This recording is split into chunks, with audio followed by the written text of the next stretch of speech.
Are you ready for another busy day in the KHL? Let me see what we got for you today. Goals, saves, shootouts, Ilya Kovalchuk. Does that sound like something you want to watch? Yeah? Good. My name is Andreas Sachenko and this is your daily KHL update.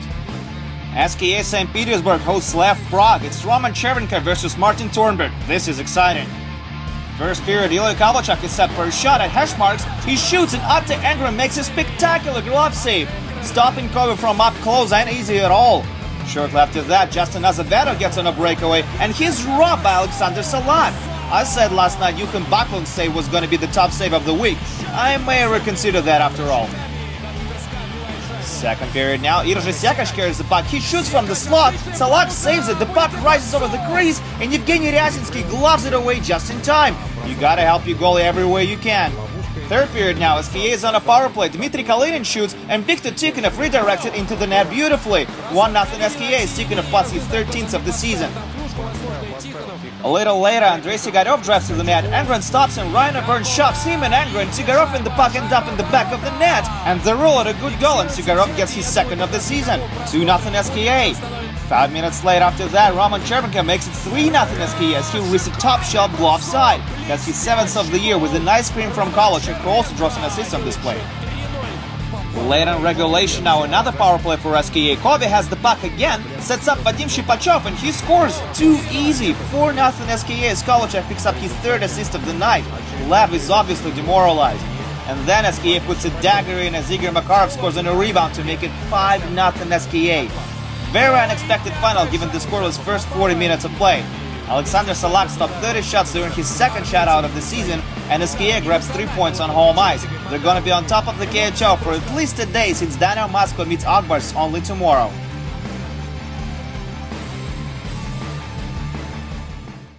Ukraine versus Russia. Mikhail Anisin versus Andrei Stepanov. This is Donbass versus Amur.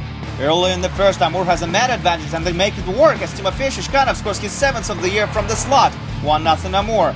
A little later, Anisin steals the puck behind the net, dishes it over to Evgeny Dodonov. He shoots once, that's stopped. He has another go, stopped again by Václav Nedoros, buries it on a rebound.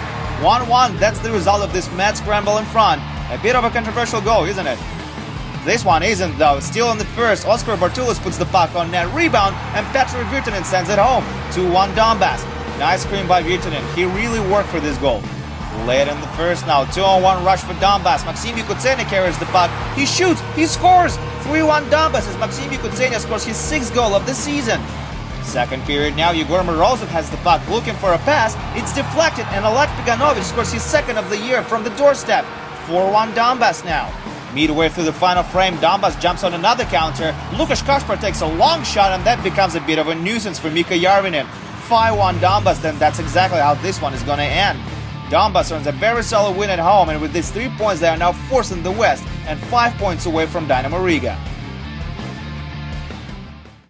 Here's a very interesting matchup. Medveščak versus Admiral. Both clubs joined KHL this season. Moreover, Admiral was founded this year.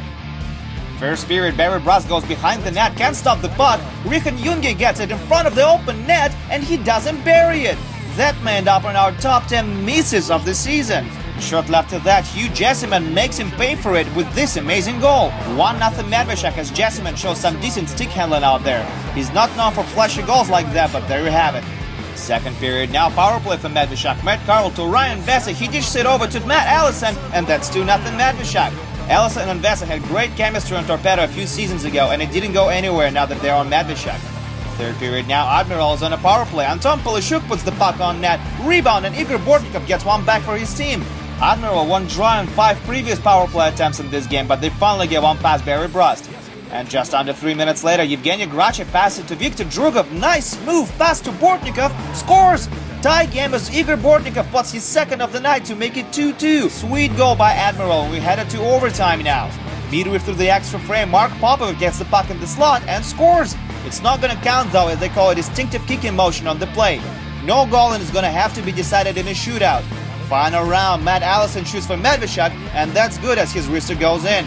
Andrew Lissin has to score for Admiral now, but he loses control of the puck and gives Barys something to cheer about. Medveščak wins their 2nd consecutive game, and that's their 9th win in 13 home games this season.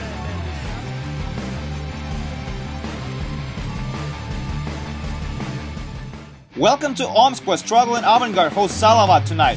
First period, Nikita Pivtakin gets into the slot. He's hooked and the ref is giving them a penalty shot. I don't think I've ever seen Pivtakin take one. Is he gonna score? No! Well, good practice for him anyway. Still nothing on the board. Moving on to the third now, Kirill Koltsov has the puck, pass to Ante Pilstrom on the far post, and he connects. 1-0 Salavat. Nice play by Koltsov. That's what makes him so valuable for Salavat. He's got great offensive skills. Short left of that though, Avangard got some advantage. Vladek shoots from the blue line, Alex Popov has the puck, and it's a tie game again, 1-1. Popov scores his 8th of the year. He somehow managed to keep his production at a regular pace despite Avangard's struggles. It goes to a shootout, and Avangard comes out on top of that as Dmitry Semin gets the win in the final round. Avangard takes 2 points on home ice, but they're still 7 points away from the playoff zone, while Salavat drops to 4th in the East after that loss. Avtomobilist hosts Traktor. Home team opens up the score with a blaster from Samuel Episto. It comes early in the opening frame from Anton Lazarev's assist.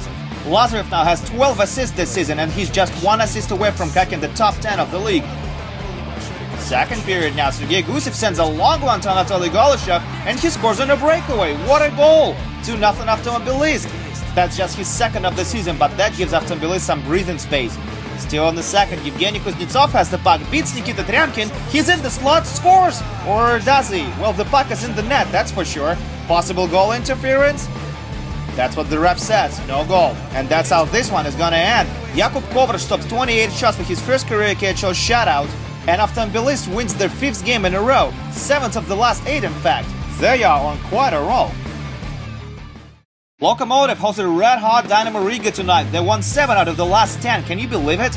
First period, Gints Meyer has the puck behind Loko's net, passes to Sandis Olsins on the far post, hits a defenseman instead, and that's a goal. 1-0 Dynamo Riga. Meyer scores his 3rd of the season and picks up his 7th point. Less than 2 minutes later, counter-attack for Dynamo. It's a 2-on-1, and Marcel Gashchak makes 2-0 Riga. That's his first career KHL goal. He's a 26-year-old Slovak who recently joined Dynamo. Vitaly Kolesnik swaps Curtis Sanford in Loko's net shortly after that. Sanford allowed 2 goals on 6 shots. Second period now, Mix Indrishis gets on a breakaway and he's stopped by Vitaly Kolesnik. That would have probably been the end for Loko if Indrishis scored. Third period now, and this time it's Loko who gets on a breakaway. Danila Parkov versus Michael Telquist. Telquist comes up on top of that, but he can't freeze the puck, and that comes back to haunt him as Palkov scores his 6th of the season. That's still 2-1, and Loko needs another one to tie it up. And they almost pull it off on this play, but Anton Buz's shot is blocked, and Riga will hold on to their flimsy lead. 2-1 Dynamo is your final. They now have 8 wins in their last 11 games. Incredible. Yugra hosted Metallurg Magnitogorsk tonight, and they couldn't contain their top unit. Chris Lee and Denis Zaripov got a goal and assist each. Sergei Mazakin was created with another helper, and KHL's top rookie last season, Viktor Antipin, scored his 2nd of the year. Red Army's injured list is growing thin, and tonight one of their returnees was the decisive factor for the Red and Blue in a game against Severstal. Defenseman Nikita Zaitsev scores the only goal in a 5-round shootout, thus bringing Red Army 2 points on the road. Atlant continues to take part in extremely low-scoring affairs, and tonight it didn't work out for them as they were shut out by Slovan 1-0. The only goal was scored by Juraj Mikuš early in the second period. 1-0 was also the final in Spartak-Sibir game, where rookie Evgeny Kulik scored the only goal of Slava Kozlov and Alexei Krutov's helpers. Jeff Glass stopped 26 shots from his former teammates to earn his 3rd shutout of the year. After 2 consecutive losses, Barys is back on the winning track as they took down Neftekhimik tonight 5-1. Dustin Boyd, Vladimir Grebenshikov, Konstantin Romanov and Nick Antipov got 2 points each for the Kazakh team. Dynamo Minsk has won their 2nd game in the last 3 as they took down Medveščak Novokuznetsk 5-2 tonight. Damir Zhafarov scored both goals for the visiting team, and captain Alexei Kaluzhny answered with 2 of his own for Dynamo. Both teams still have the worst records in their conferences. And that's it for your daily KHL update. Not a bad day of KHL action, don't you think? Just 2 games to go over this Thursday, but you're gonna watch at least one of them. Akbarsk will host Dynamo Moscow. The two have 4 championships among them in 5 years. My name is Andrea Sachenko. See you tomorrow.